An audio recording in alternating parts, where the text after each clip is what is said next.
Today we're going to talk about the startup pitch. As a venture capitalist, I've seen more than 5,000 business plans and presentations, and one of the things that I really focused on was the presentation. And I got to tell you, I can't take it anymore. I'm literally tired of seeing presentations that are horrible, despite the fact that some of the entrepreneurs have great visions.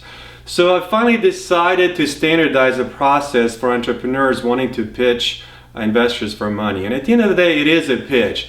And what you have to do is you have to look at developing a presentation as a product. So if you look at the startup pitch from a perspective of a product for investors, you want to look at it not any different than when you're designing any type of a product or service for the consumer. So from that perspective, what we're going to do is we're going to go over the basic principles of developing a startup pitch.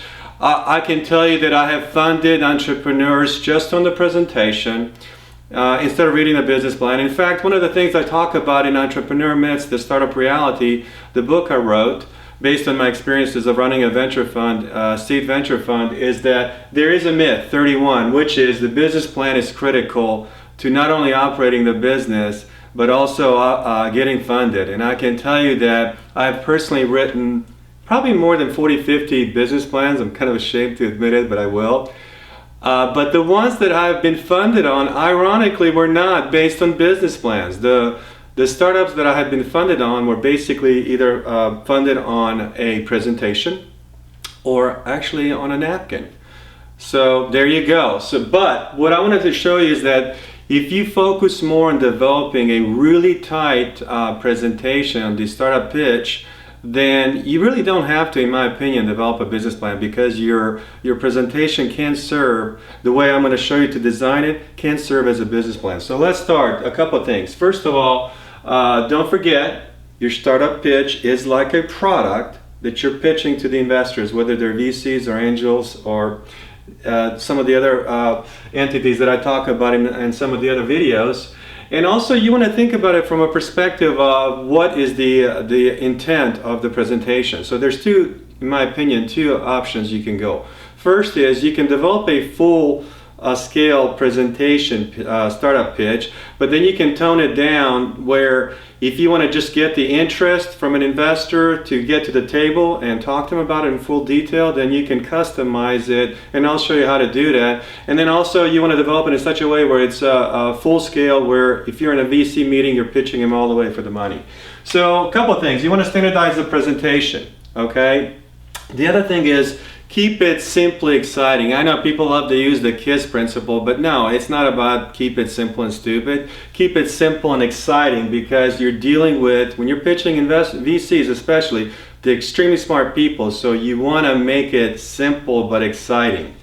The other thing is the look and feel of the presentation. I think this is where entrepreneurs absolutely fail on the average. I will say that regionally it does differ. For instance, entrepreneurs in Silicon Valley, when it comes to presentation skills, are much more sophisticated in making that presentation look tight.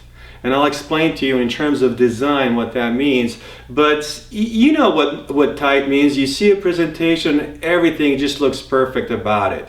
And that's what you want, because first impressions are very important. I can tell you when entrepreneurs pitch me for money, you know, when the ones that came with a poor presentation that, you know, had so many bad elements to the design of it, then my first question, consciously and subconsciously, is like, well, if this guy doesn't know how to do a presentation, does he really know how to design the product, as an example, or does he really know how to run a business tight? So the presentation itself is very important to get that look and feel. And like I said, it depends on the psychology of the founders and the startup team. The other thing is the flow of the presentation. I'm going to give you slides, and you can, depending on the startup and your vision and your culture, there's a certain way where you can rearrange the flow of the presentation, but all the basic elements will go through. And then also, when you're doing the presentation, you want to think abstractly, strategically, and tactically. And what I mean by that is that if I'm pitching you an idea to fund me, as an example, I want to be able to do it at different levels. I want to be able to pitch it from an abstractual level, where I can literally, just with a concept, explain to you in one sentence that you're going to get it.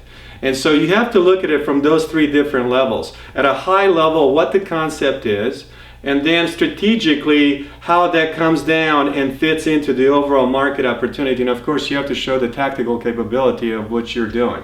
So that's very important. The making it tight is something I have a big pet peeve about. If you're gonna raise money, millions of dollars, spend some time designing the logo. And believe me, designing logos is not easy. I know it looks simple. For instance, when you see the Amazon logo where it goes from A to Z, all the way from one end to the other, it looks like a happy face. That seems simple. Or the Nike swoosh logo, or even the IBM, the way it looks corporate with the blue colors. All those logos look simple and it's obvious, but designing logos is actually very difficult because you're trying to make it simple and you're also trying to use the different look and feel of it to relate to the investors as well as the consumers what you're trying to do. Twitter or Facebook logos are, for instance, very simple, but they're very powerful. Same thing with Pinterest as an example. So you want to really spend time on designing the logo because, and with the logo, you want to think through really the colors too, because one of the failures I see when entrepreneurs design their presentations, first, a lot of them are not designers. So unless you know simple elements of the design, they're going to look terrible. So if you don't know anything about design, or if you don't know anything about colors, using the colors for your logo and the presentation, ask somebody that has some a skill set in that. So I highly would suggest that somebody on your team or even an advisor help you design and standardize the template of your presentation, because that's very critical. And hopefully your logo design is so cool that ironically, you designed it in such a way where you don't even have to change the logo look and feel after you've been VC funded for millions of dollars.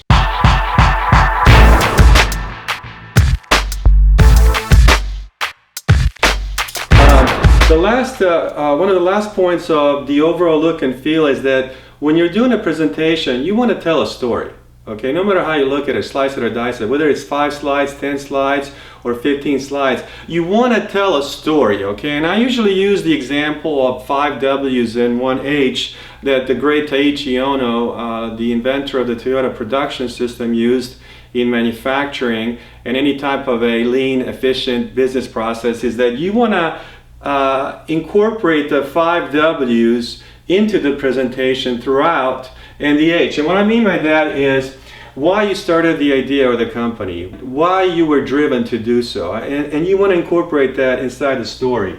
Why the consumers like it. If you're already out there with a prototype, or if you're talking to potential consumers, you want to explain why they already like it, because as an investor, of course, I want to know that you're going to get some market traction. Hopefully, if you're going to the VC route, you've already have some market traction because you developed a beta prototype of your digital product. And then of course, why you solve their need or problem. So those are the type of questions you want to have in your presentation. And then of course, why the partners, the market, the media is going to get behind this idea. And that would be kind of nice, because then I know as a VC that even though you're going to fight market inertia with and resistance to you because of your great revolutionary product or idea or service, that somehow you know that what are the key components or variables that are going to enable you to penetrate the market and why the market's going to get behind you.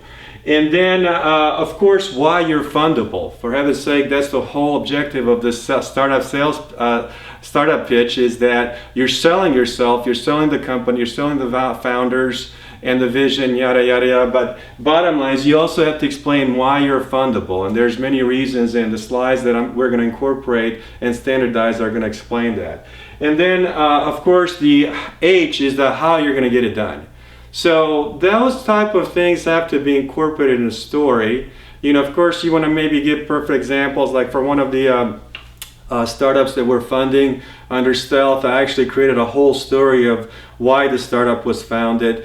And one of the things I realized is that for some investors, I had to minimize the story, because some investors are definitely ADD and they want you to get to the point. So you also want to be flexible. And one of the things I wanted to tell you is that the function of this, the startup pitch is, of course, it's like a product, and you either want to get a meeting, okay, or